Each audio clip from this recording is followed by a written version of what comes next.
They tried to destroy us, but we are still here. For centuries, Hazara people have suffered, but we never gave up. We are the Hazara nation. For centuries, they tried to erase us. In Afghanistan, they tried to silence us. In Pakistan, they tried to break us.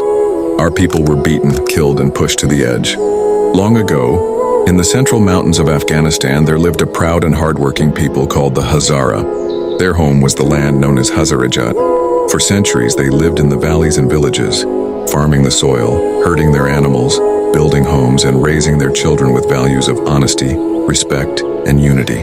Their lives were simple but rich with culture, stories, and faith. But more than 150 years ago, a dark chapter began. The ruler of Afghanistan at that time, Amir Abdurrahman Khan, turned his cruelty toward the Hazara. He gave orders for their destruction. His soldiers marched into Hazarajat with fire and with swords. Villages were burned, families were torn apart, men were killed, women and children were enslaved, and entire communities were wiped out. History remembers this tragedy as one of the greatest massacres in Afghanistan. It is said that 60% of the Hazara people were killed during those terrible years. The survivors had no choice. To stay in their homeland meant death. With tears in their eyes and pain in their hearts, they left the mountains and valleys where their ancestors had lived for centuries. Carrying what little they could, they walked across deserts, climbed mountains, and crossed borders in search of safety. Many of them came to Pakistan and Iran. Some went even farther, to places where they could rebuild their lives and protect their children. In Pakistan, many Hazara families settled in Quetta. There they built neighborhoods like Mariabad and Hazara town. From nothing, they built homes, shops, mosques, and schools. They kept their culture alive. They spoke their language, they remembered their history. They taught their children that even though they were far from Hazarajat, they were still Hazara. But even in Pakistan, their struggle was not over. Over the years, Hazara people continued to face violence and killings. Families once again lost their sons and daughters. And yet, despite the sorrow, the Hazara did not give up. They held on to their values. Respect your parents, honor your elders, help your neighbors, study hard, speak the truth, and never forget your roots. Today, more than 150 years after the massacre of Abdurrahman Khan, the Hazara people are still standing. They live in Afghanistan, in Pakistan, in Iran, and in many countries around the world. Their children go to school. They dream of becoming doctors, engineers, teachers, and leaders.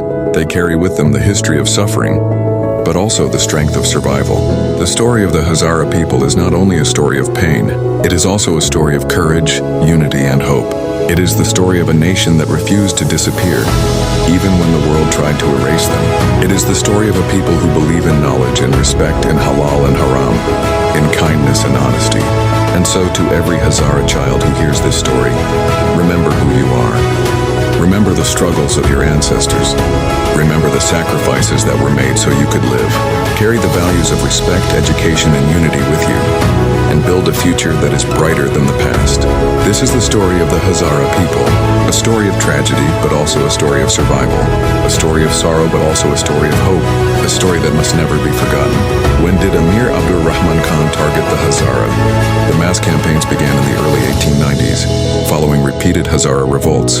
1888-1890. A key and brutal massacre in Uruzgan province occurred on September 25, 1893, when Amir Abdurrahman ordered the extermination of Hazaras in that region.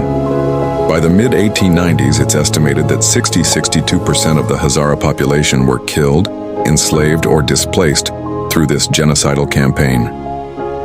After leaving their homeland, many Hazara families settled in Quetta, Pakistan, in neighborhoods like Mariabad and Hazara town. For years they lived, worked, and studied, hoping to build safe lives. But even in Pakistan, tragedy followed them. In 2003, armed men attacked the Imam Barga in Quetta during Friday prayers, and Hazara worshippers were killed inside the mosque. Only months later, on March 2, 2004, during Ashura, the day of mourning for Imam Hussein, another attack struck the Hazara procession. Suicide bombers and gunmen killed more than 40 people and injured. In the years that followed, Hazara men, women, and children were targeted simply for walking on the street, traveling on buses, or going to school. Death squads hunted them in their own city, faced with endless killings. On June 8, 2003, 12 Hazara police cadets were killed, and 9 others were injured when 2 assailants opened fire on their vehicle on Sariab Road, Quetta. The cadets were on their way to the police training academy. On July 4, 2003, during Friday prayers at the Asna Ashari Hazara Imam Barga in Quetta, 3 armed men entered the mosque and opened fire on the worshippers. Hand grenades were thrown and one suicide bomber detonated himself, resulting in at least 53 deaths and over 65 injuries. On March 2, 2004, during the Ashura procession in Quetta, a coordinated terrorist attack targeted the Shia Muslim community. 20th, 2005, during the Yomi Quds procession in Quetta, a bomb exploded near a Shia mosque, killing at least 20 people and injuring over 50 others. The attack targeted the Hazara community as they commemorated the Day of Quds. On January 26, 2009, Hussein Ali Yusafi, the chairman of the Hazara Democratic Party, HDP, and a prominent Hazara leader, was assassinated by unknown militants in Quetta. He was ambushed outside his travel agency on Jinnah Road, where 2 assailants on a motorcycle fired upon him as he exited his car. On August 31, 2011, a suicide attacker in an explosive-laden truck killed 11 Hazaras and critically injured 20 others in the heart of the Hazara area in Quetta, Pakistan. The apparent target was the Hazara worshippers coming out of the Eidgah after Eid al-Fitr prayers. On 6, 2011, a massacre occurred in Hazara town, Quetta, when assailants opened fire on a group of Hazara civilians. At least 8 people were killed and 15 others were wounded. The attack took place early in the morning, as people were doing morning exercises and playing sports. January 2013, Quetta, Alamdar Road. It was a cold evening when young men gathered in a snooker club, playing, laughing, escaping the hard life outside. Suddenly, a suicide bomber walked in and blew himself up. But this was not the first part of a cruel and calculated plan. Minutes later, as Hazara families, neighbors, and bystanders rushed to help the wounded, another vehicle arrived. It was an ambulance, and our people trusted it because ambulances are meant to save lives, not destroy them.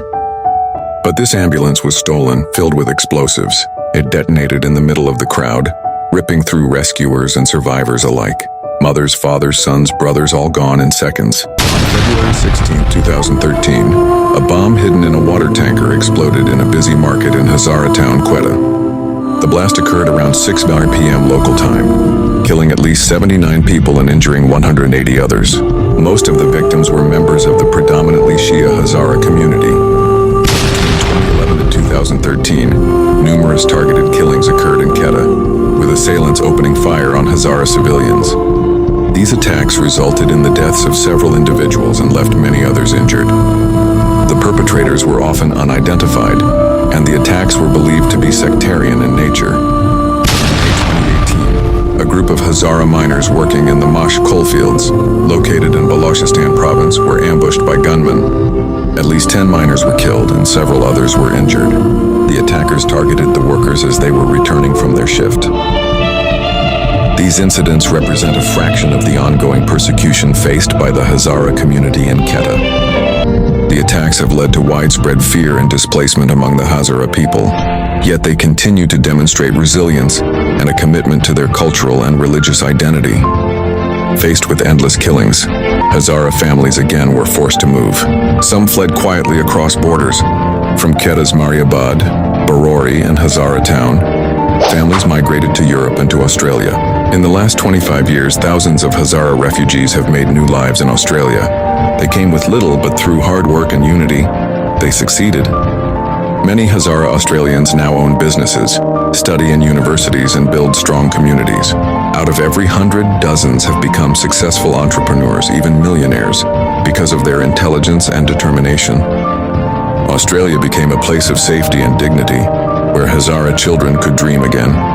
In Iran, where Afghans have lived for more than 100 years, Hazara people are treated as outsiders, insulted, and beaten. Even after generations of living there, Afghan Hazaras are called donkeys and forced into the hardest labor. They remain without equal rights, suffering silently but still working for their family's survival. Yet through all of this, the Hazara spirit has never been broken. In Pakistan, Hazara youth turned pain into power through sport. Quetta became famous for boxing, karate, and martial arts. Champions like Abrar Hussain, who represented Pakistan in the Olympic. And then there were the warriors of hope, Abrar Hussain, a three-time Olympian and Asian Games gold medalist, became a star from Quetta until his tragic assassination in 2011. Kulsum Hazara, Pakistan's karate champion, holds international titles and the title Icon of the Nation. Now new heroes rise: Ilyas Hussain Hazara, gold medalist in Australia; Asif Hazara, the latest ABF super flyweight champion; Hyder Ali, the 2002 Commonwealth gold medalist; and Asghar Ali Chagazi, Rajab Ali Hazara soccer player, and the other Hazara captain who took Pakistan to the Olympics. From the streets of Quetta to the stadiums of Asia, the Hazara community has always carried a legacy of strength, discipline, and pride. Generations of players gave everything to sport, raising our name on the fields and on the international stage. These were not just players, they were pioneers. They became symbols of courage, unity, and resilience for Hazaras everywhere. Among them was the great football captain Qayyum Changazi, who shined in the 1950s and 1960s, leading Pakistan's national football team and becoming one of the finest footballers the country has ever seen. Then came Taj Muhammad Sr., the pioneer of the 1940s and 1950s, who began with Hazara Club Quetta and even played at the 1948 Olympics, a true trailblazer of his time. In the late 1970s and early 1980s, Naeem Gul carried the Hazara name with honor, a strong defender, vice-captain, and later captain of Pakistan in major tournaments. And in the early 1980s, Muhammad Ali Shah rose as a striker, remembered for scoring a famous hat-trick against Malaysia in the King's Cup of 1981. These names are written in history and their spirit will never die. This is the story of Hazara sports legends. May their legacy inspire us forever. Beyond boxing, Hamid Rahimi holds a world title in Germany, and Hussein Siddiqui brought martial arts honor to Hazara through both action movies and championships. Hazara people, once hunted and displaced, have fought back with courage, discipline, and heart. A decorated karate champion, proof that courage lives strong in their blood. Hazara athletes have carried their flag onto the international stage, showing the world that even a persecuted people can rise. Today, the Hazara nation is spread across Afghanistan, Pakistan, Iran, Australia, Europe, and beyond. They are survivors of genocide, victims of terrorism, but also builders of new lives.